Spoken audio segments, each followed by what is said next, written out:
वसिका आणि सर्व जमलेल्या बंधू आणि भगिनींनो, यापूर्वीच्या वक्त्यांनी खरोखरच आपल्याला डॉक्टर बाबासाहेब आंबेडकरांविषयी बालाजी मुंडे साहेब, रबतडे मामा, विष्णू मुकुटे साहेब, महावीर राजे, रणधीर राजे,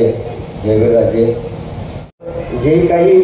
समाजात वावरत असतो, जी काही सामाजिक प्रगती आपण केलेली आहे ती केवळ आणि केवळ डॉक्टर बाबासाहेब आंबेडकर साहेबांनी दिलेल्या संविधानामुळे, त्यांनी आपल्याला दिलेल्या अधिकारामुळे आपण हे करू शकलेलो आहोत। आपल्या भारताचं सर्व गोष्टी त्यांच्या आयुष्यात घडाव्यात हीच तथागत भगवान गौतम बुद्ध बोधिसत्व डॉक्टर बाबासाहेब आंबेडकर यांच्या चरणी प्रार्थना।